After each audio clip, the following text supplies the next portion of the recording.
Shrimad His Divine Grace, founder of Iskana Bhakti Bhaktivedanta Swami Srila Prabhupada Ki, Director of Shrimadbhagavatam Ki, their most merciful Lordship Shri Shriarakunja Vihari Ki, Shri Jagannath, Shri Baladeva, Shri Bhadra Ki, Shri Nathaji, Shri Balagopal Ki, Shri Gornitai Ki, Nitai Go Preman. All glories to the assembled devotees. All glories to the assembled devotees. All glories to the assembled devotees. All glories to the Lord Spirit of Shri Guru and Shri Gauranga. Om Namo Bhagavate Vasudevaya. Om Namo Bhagavate Vasudevaya. Om Namo Bhagavate Vasudevaya. Om Namo Bhagavate Vasudevaya. Om Namo Bhagavate Vasudevaya. Om Namo Bhagavate Vasudevaya.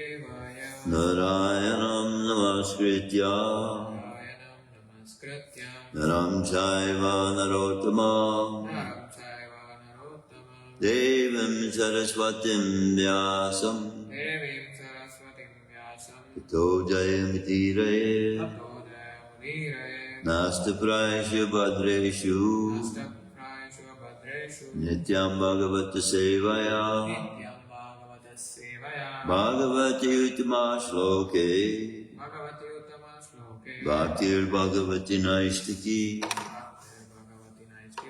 Reading from Shrimadbhagavatam, Canto 1, Chapter 12, Text 36. Yes, and next chapter.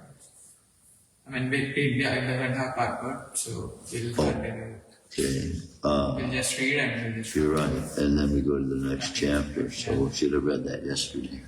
That we didn't. Okay, so this is the last verse. I'll read the translation in the English, and then we'll go to chapter 13, text 1, Dhritarashtra puts home.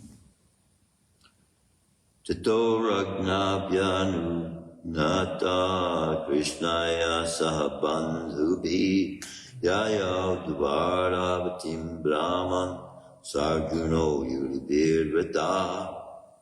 O Shanaka, thereafter the Lord, having bade farewell to King Yudhisthira, Draupadi and other relatives, started for the city of Dwarka, accompanied by Arjuna and other members of the Yadu dynasty. Thus ends the Bhaktivedanta purports of the first canto, 12th chapter of the Shrimadbhagavatam, entitled Birth of Emperor Parikshit. And now we enter chapter 13. Chapter 13 is entitled Dhritarashtra quits home. Sutta Uvacha Vidras Tirtha Yatrayam Vidras Tirtha Yatrayam Maitreyat Atmano Gatim Maitreyat Atmano Gatim Gvat Bhagat Dastinapuram Natvaga Dastinapuram Daya Vapta Vivitsita Daya Vapta Vivitsita Sutuvacha Vidrastirtha Yatrayam Vidrastirtha Yatrayam Maitreyadatmanogatim Maitreyadatmanogatim Gatbhagadastinapuram Gatbhagadastinapuram Tvayapapta vivitsita Tvayapapta vivitsita Sutuvacha vidrasirtha yatrayam Maitreyadatmanogatim Gatvagadastinapuram Tvayapapta vivitsita. Please repeat. Do you want to chant? Suttavacha Vidurastirtha Yatrayam Maitreyadatmanogatim Gatvagadastinapuram Tvayapapta vivitsita. Suttavacha. Sri Sutta Goswami said, Vidura Tirthayatrayam, while traveling to different places of pilgrimage. Maitreya, from the great sage Maitreya. Atmana, of the self. Gatim, destination. Gatva, by knowing it. Agat, went back. Astinapuram, the city of Astinapur. Tvaya, by that knowledge. Avapta, sufficiently a gainer. Vivitsita, being well versed in everything knowable. Sutuvacha Vidurastirtha Yatrayam Maitreyadatmanogatim Gatvagadastinapuram Tvaya Bhakta Vivitsita. Translation and purport by His Divine Grace Abhay Charanaravinda Bhaktivedanta Swami Srila Prabhupada. Sri Sutta Goswami said, while traveling on a pilgrimage, Vidura received knowledge of the destination of the self from the great sage Maitreya, and then returned to Hastinapur. He became as well versed in the subject as he desired. Please repeat. Sri Sutta Goswami said, while traveling on a pilgrimage, Vidura received knowledge of the destination of the self from the great sage Maitreya, and then returned to Hastinapur. He became as well versed in the subject as he desired. Sri Sutta Goswami said, while traveling on a pilgrimage, Vidura received knowledge of the destination of the self from the great sage Maitreya, and then returned to Hastinapur. He became as well versed in the subject as he desired. Purport. Vidura, one of the prominent figures in the history of the Mahabharata. He was conceived by Vyasadeva in the womb of the maidservant of Ambika, mother of Maharaj Pandu. He is the incarnation of Yamaraj. Being cursed by Manduka Muni, he was to become a Sudra. The story is narrated as follows. Once upon a time, the state police caught some thieves who had concealed themselves in the hermitage of Manduka Muni. The police constables, as usual, arrested all the thieves and Manduka Muni along with them. The magistrate specifically punished the Muni to death by being pierced with a lance. When he was just to be pierced, the news reached the king, and he at once stopped the act on consideration of his being a great Muni. The king personally begged the Muni's pardon for the mistake of his men, and the saint at once went to Yamaraj, who prescribes the destiny of the living beings. Yamaraj, being questioned by the Muni, replied that the Muni in his childhood pierced an ant with a sharpened straw, and for that reason he was put into difficulty. The Muni thought it unwise on the part of Yamaraj that he was punished for his childish innocence, and thus the Muni cursed Yamaraj to become a Sudra. And this Sudra incarnation of Yamaraj was known as Vidura, the Sudra brother of Dhritarashtra and Maharaj Pandu. But this Sudra son of the king, the Kuru, son of the Kuru dynasty, was equally treated by Bhishmadeva, along with his other nephews. And in due course, Vidura was married with a girl who was also in the womb of a Sudrani by a Brahmin. Although Vidura did not inherit the property of his father, the brother of Bhishmadeva, still he was given sufficient state property by Dhritarashtra, the elder brother of Vidura.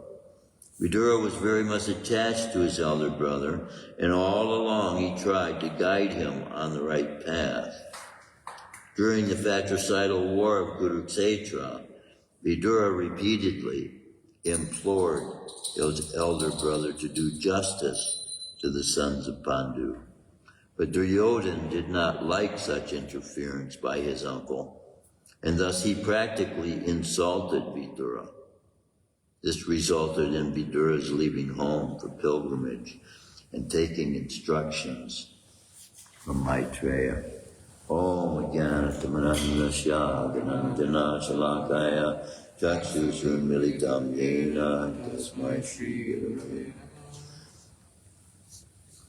It's a very interesting revelation given about Vidura actually being an incarnation of Yamaraj.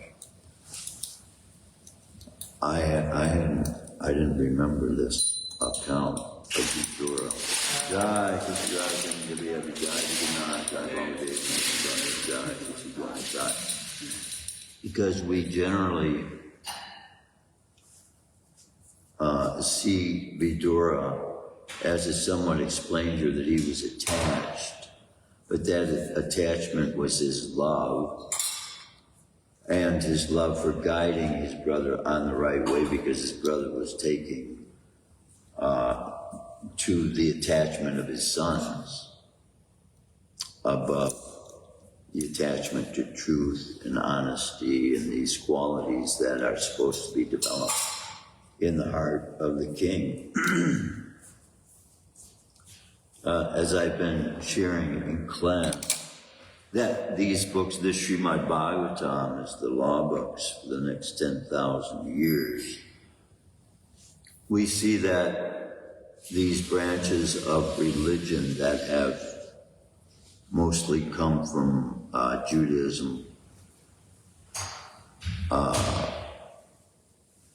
they're taking a form that is dividing itself against each other, and we see that their histories are coming from, for the most part, 5,000 to 6,000 years ago.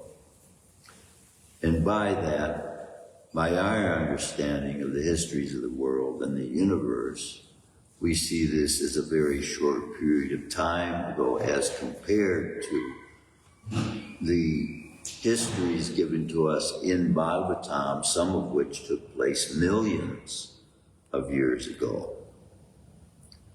And so not only they are claiming themselves to have the original teachings from the foundation of the world, we are claiming ourselves to have the original teachings from the foundation of the universe. And Bhagavatam reveals a perspective of consciousness that makes the planet that we are on to be somewhat of a localized place that Krishna came to visit and has come. But not only do we have the most ancient histories, but as we celebrated just 2 days ago, the appearance of Lord Chaitanya, who came in 1486, which is what you could say an updating of God's Dharma for the age, to give distinct, specific instructions the same way Vidura is receiving instructions from Maitreya for the Dharma of the age. For Vidura, having received the instructions, also then he leaves and goes to the forest in meditation.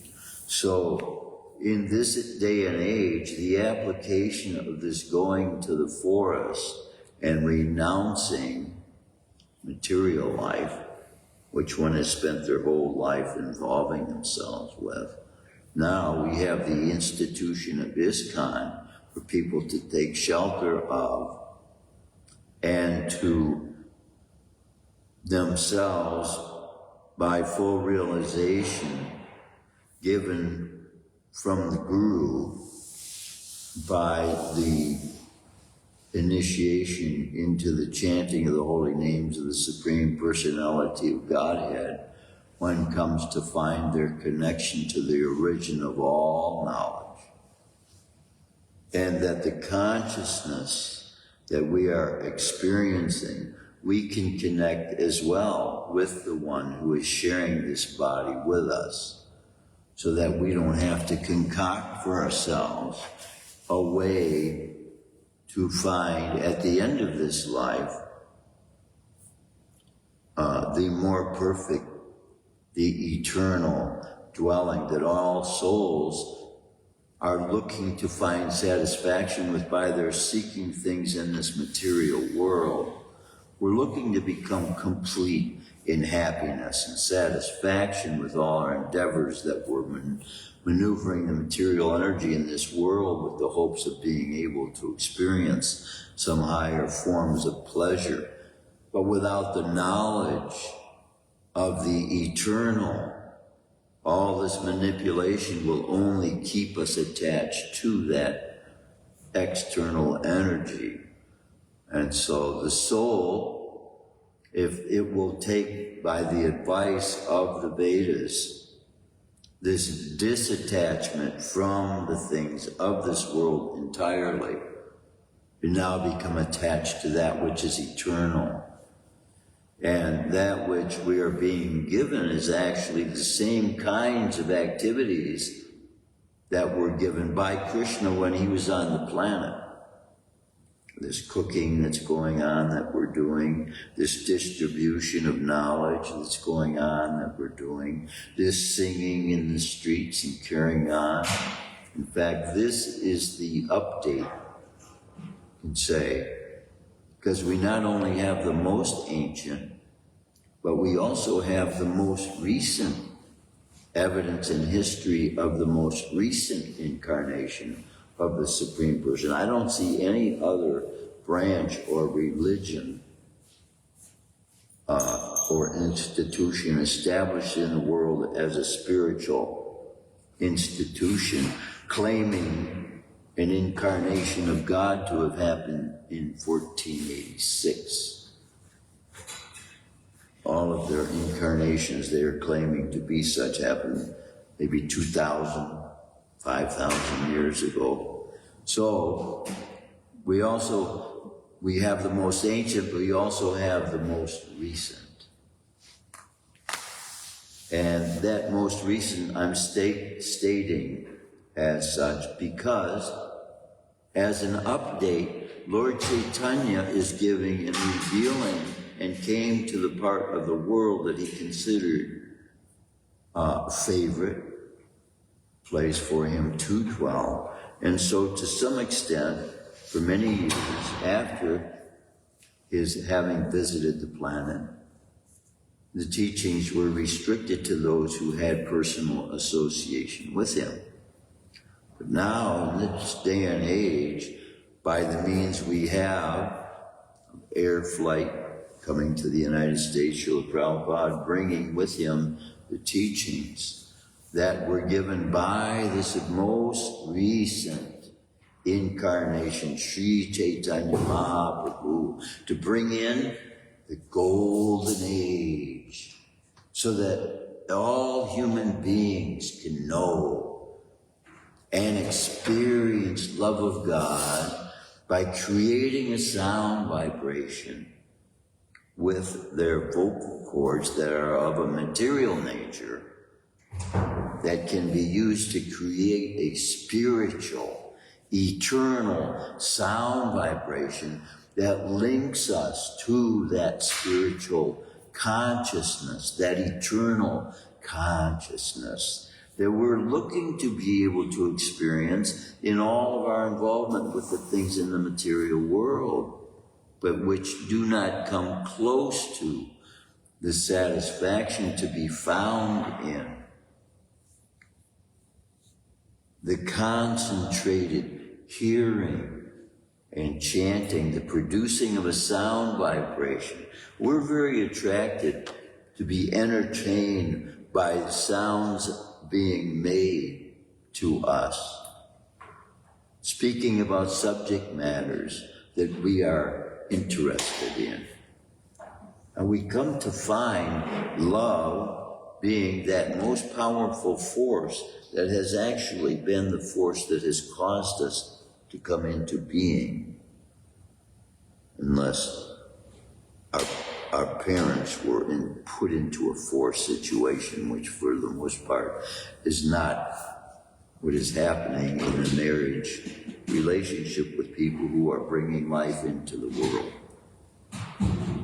This act of procreation, which is meant to be based on love, and ultimately, if it is based on love of God, it will be of a nature that automatically, by attachment to the spiritual, eternal qualities of the soul, the natural state that you are, and that we have to be brought back to the realization of. These qualities of a human being that naturally, automatically manifest by participation in the spiritual energy. And these acts, when done by obedience to higher authority, they are the means by which we break our false egos. And it is in that breaking of the false ego, then, that the soul develops qualities and characteristics of the soul being able then to make sound judgments in life about very important matters that are right now causing disturbances to all the nations of the world that are engaged in war. We have direct supreme knowledge from the source of all knowledge, giving us perfect insight on how to view these wars that are going on in the world, and how to conduct ourselves as human beings to give knowledge to other human beings so that mankind can do away with its weaponry and destruction against itself and work towards the common goal of making this planet the heavenly planet that it once was, that the Supreme Person had originally put it into. But by manipulation of the material energy, we have transformed this planet into a junkyard, basically, a junkyard. So all the manipulation of the material energy we have transformed the earth into has become that which gives evidence of deterioration. But all that which is in the spiritual world is of an eternal nature, and it is in the nature of its original being, always has been and always will be. And so, until we are brought to that state of contact with that substance of eternal nature, which truth is, we can know the substance of eternity by the nature of truth. Truth withstands all time. So that truth which has withstood all time is that which we can trust in to be our foundation of believing what we believe in. And those truths, those histories that have been written as a part of the activities that God Himself has taken part in, being given for the upliftment of mankind, will also include the interaction that mankind has had with the Supreme Person. And by this way, then, humankind makes progress. If we don't record the events taking place, there's no way of the future generations to be able to see the past effects of the activities. All the activities that we are engaging in that result in reactions. As human beings, we are supposed to be seeing these as lessons to us in order to guide us to the place where we don't suffer reactions from the activities, but we gain. And we are prospered by the earth's desire to benefit her children. Because when the children of the earth take the fruits of the earth, and with efforts made out of love and devotion to prepare those fruits to the first person from whom everything comes.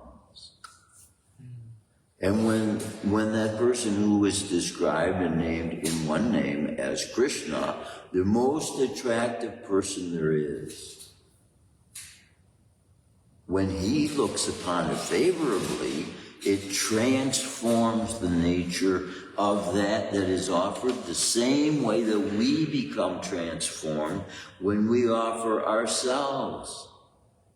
This is a sacrifice of human life, to take away from your mind the belief that you can figure it all out for yourself and realize that there is a supreme purpose for you beyond your ability to figure out for yourself.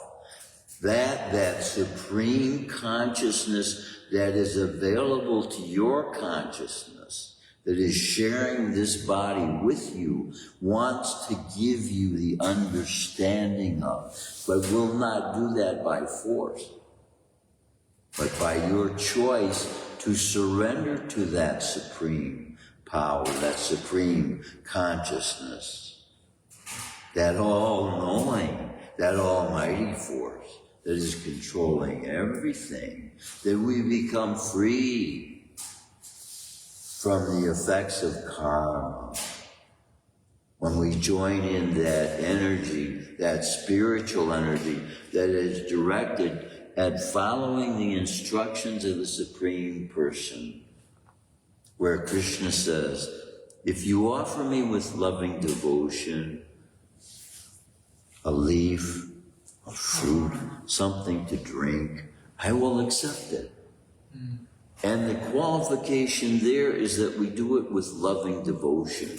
And when that becomes the mood we are in for every act we engage in the world, then our life becomes a sublime experience of happiness. And we begin to appreciate life, knowing the treasure it has awarded us because of obedience to the Supreme Person. He it is that is putting into our way all the abilities we are finding ourselves able to use in this short period of time we have in this world to glorify the Supreme Person and experience the consciousness, the glorification of the qualities that God Himself has. All-powerful. Just thinking about the meaning of these qualities of God automatically sets the consciousness in a higher state of existence. When we are thinking of our own frailties, of our own, how can you say? Weaknesses, yeah. Of our own imperfections, then we experience that which we are pushing our mind into experience. The reaction is we get the thought first as a reaction to what we think, and then what we do causes a reaction, the experience, and the consciousness. So people are dissatisfied. They don't know they're the cause of their dissatisfaction. Dissatisfied with life, dissatisfied with circumstances that are. In reality, one who surrenders to the powers of the Supreme Personality of Godhead, as we see in the life of Prahlad Maharaj, as a young child, spears being pushed into his body, couldn't touch him, couldn't harm him. Poisons being given to him, couldn't touch him. See, here's the thing to talk about such things as this and glorify the servants of the Supreme Lord who have surrendered their lives in the form of Srila Prabhupada, which he has taken as a servant of Krishna. There are accusations that he was poisoned. But in such accusations come the disbelief that Krishna was giving him protection under all such circumstances, as he did with Prahlad. Prahlad was famous in his time amongst his people, but Srila Prabhupada has brought his fame now to this generation. Millions of years later. What kind of potency is that? To be able to relate to events that took place millions of years ago and take the value of the advancement that kind of a soul had to be so close to God, that God would incarnate specifically for that soul in a form to fulfill everything that enemy, that person had created himself as an enemy, Hiranyakasipu, choosing to become an enemy, actually. He chose to become an enemy in order to satisfy Krishna's desire to find someone capable to give him a test, to put up a fight. All this strength that Krishna has, he's able to reveal with those who are of his equal stature. So that's what he wants to bring us to in consciousness now, so that we are not degrading ourselves and leading ourselves into destruction. Because it is all these lies about reality that men create in their minds that generally are coming from the false ego, that is the cause of man's downfall after leaving the body. And once we leave the body, it's too late then to start forming patterns that will give us a better situation. We have to do it now. We have to create tomorrow, today, in other words. And if we engage in the acts that Krishna tells us to, our tomorrow will be glorious. Full of rainbows. Effervescent spiritual ecstasies beyond the mind's ability itself to create for itself, that is held in the hands of the Supreme Person for us to experience in the future by following his instructions in the present. Is what would otherwise cause us repercussions from the material energy. Now that we are using these forms of life that we have to be engaged in the eternal energy, is going to give us a consciousness that is also of an eternal nature. When we tap into eternity, then we've tapped into the substance of God's body and the substance of our own being. And with it, with the substance of our own being is God, the history of our previous relationship with God. And this is being revealed here about Vidura. What happened? Vidura was cursed because of his having put upon a child the requirement of knowledge of this reincarnation that's taking place. When I see this child being recognized by Yamaraj as having supposed to have been responsible for his acts, and we see in Bhagavatam, children, they tear frogs' bodies apart and so many things, not knowing this is a living force. It's living soul, just with the same potential as they themselves are. So I killed so many things in my childhood. And things you step on, you don't even know you're killing. You swat mosquitoes all the time. But we used to have BB guns and take aim at birds and so many things. Used to have a magnifying glass and killing little ants and crazy stuff. Knowingly, unknowingly. Now, when I scrape the pot and it has rice on it, I get every single last grain because I know there's a soul inside of that form. So it's a different consideration of the value of life. In a sense, to the beings that we are life for ourselves to experience. We are living the life that we are. So we are life, in a sense. God, by having breathed us, the same way seeds are disseminated in so many ways in the world. Disseminated by the wind, they're disseminated by the stool of creatures that eat the seeds. They're disseminated by floods when they come.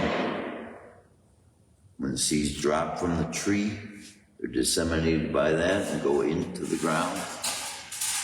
But the way that God disseminated originally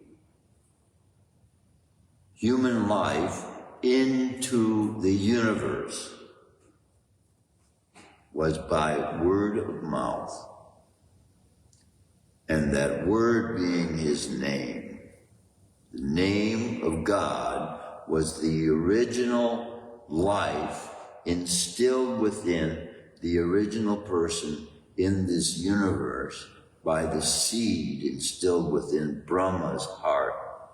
Krishna's name going into his heart contained every seed, every soul that would thereafter come into existence in this material universe.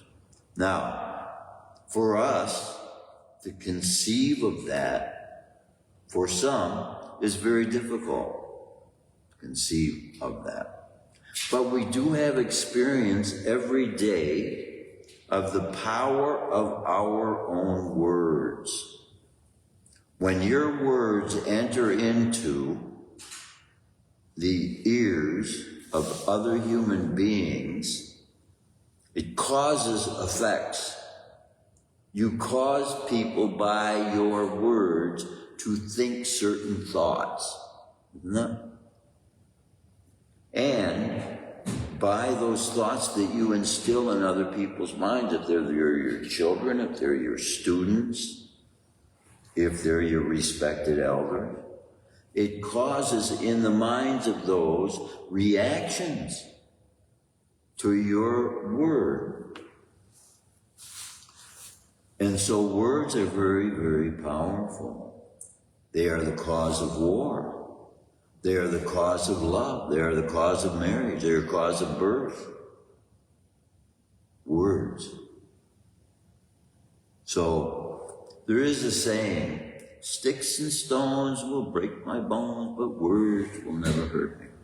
But in fact, that's not our Krishna conscious perspective. Because words, in fact, we see, reveal consciousness. And it is that consciousness that determines our experience. So words are very important. And words develop relationship by communication. We develop relationship. And so what to speak, if that relationship is meant for all human beings to be with the eternal, all-powerful, all-knowing, all-loving, all-merciful, all-discerning, then we can have the experience life is meant for us to be able to have. But without that connection to the Supreme, we are left to the result of our mind's abilities, of our mind's concoctions. Because based on our own experiences, we have but concoctions to make. We call this imagination a great expression of life itself when we use imagination to create things that nobody else has thought of before. And yet, if these imaginations are not based on sound principles, they also lead us into places of suffering. So, we want to be free from suffering. We want to free others from suffering. But in order to do that, we have to free them from the activities that cause the suffering to begin with. So that's what these four regulative principles are all about. Setting us free. Setting us free from the reactions that involving ourselves with the breaking of these four regulative principles cause. So by just keeping the regulative principles, we don't take intoxicants, we don't eat meat, fish, or eggs. We offer all of our food to Krishna, in fact, so that we're not vegetarian, we are prasaditarian. We don't engage in illicit sexual activities. And there's four regulative principles. No intoxication, no gambling. No gambling. We don't gamble. No meeting. Gambling, Krishna says, I am the gambling of the cheats. Right? So it suggests that those who are engaged in gambling, it is a form of cheating. Because people who gamble, they want something that is not deserving of them. There's the idea that, if you do something good, then good will come back to you. Krishna explains in the Bhagavad Gita that it happens automatically. We don't have to make extra endeavors. So what generally happens with the consciousness we develop, I know myself having developed enough debt through gambling, that the consciousness that it creates is, how you can say, antagonistic. It's aggrandizing the false ego's concept of itself, making itself to believe itself to be worth more. Its efforts. So the efforts that are made in gambling are not of any value to the furtherance of humanity, to the furtherance of the beneficial experience human beings are contributing to one another's existence. People may argue that they get joy and pleasure from doing it, but it's very limited and at the cost of others' suffering. Because one cannot win without another losing. So the pleasure experienced by gambling is the suffering of others, isn't it?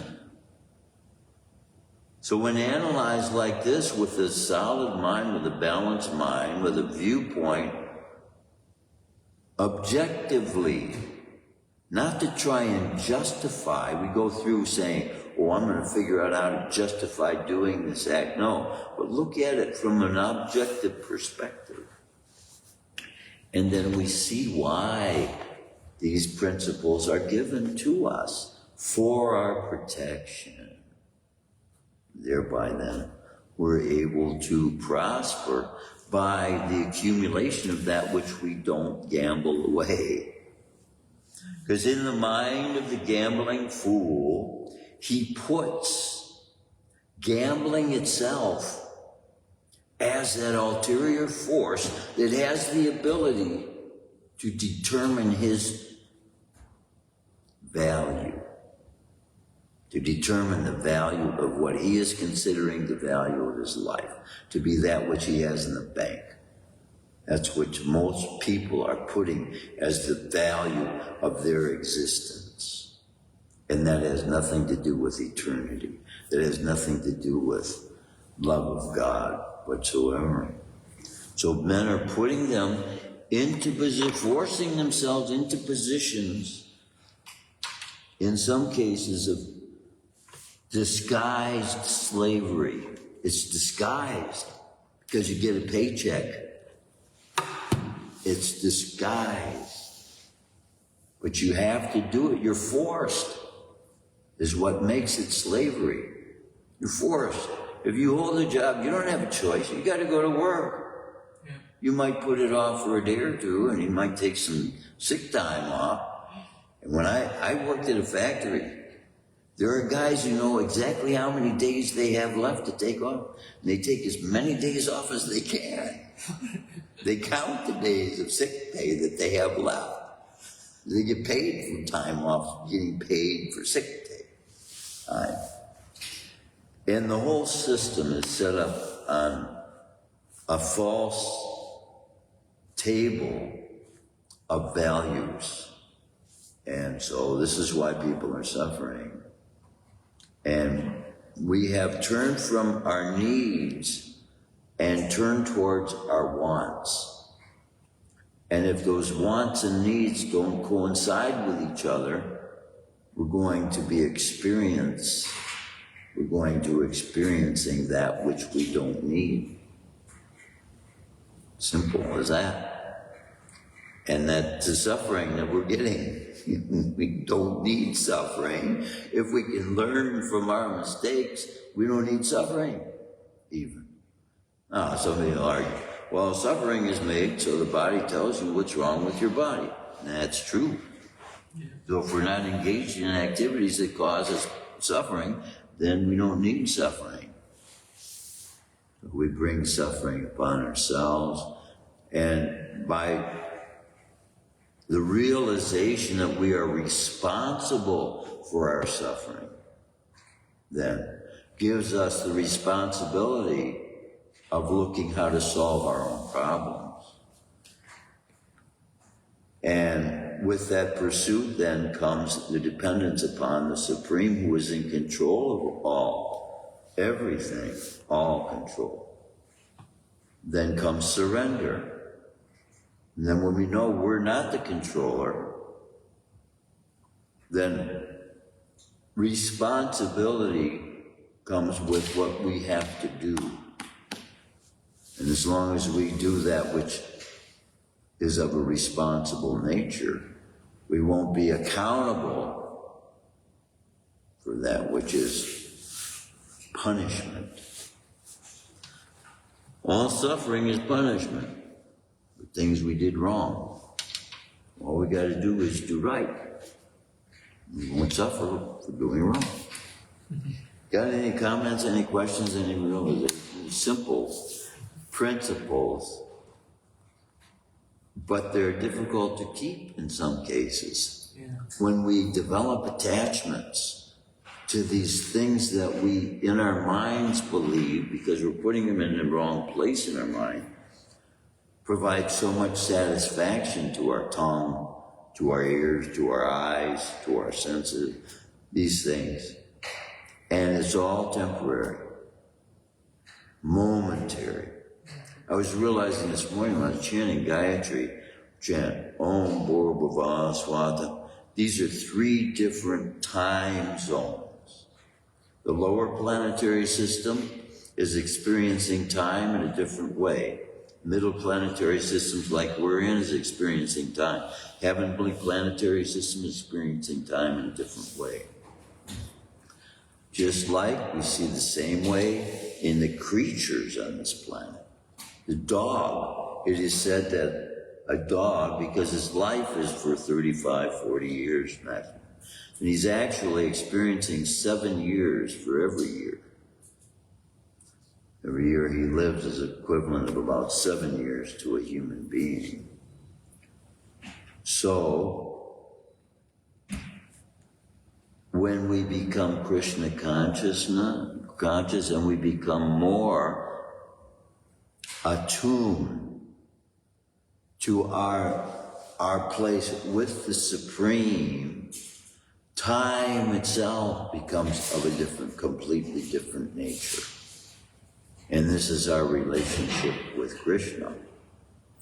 Krishna can let you experience an experience of time that gives you the sense of it having been eternal. When you engage in the same activities day after day after day after day, and they're giving you a sense of pleasure, but you get a sense of that, what eternalness is as well. And it's what we're supposed to know.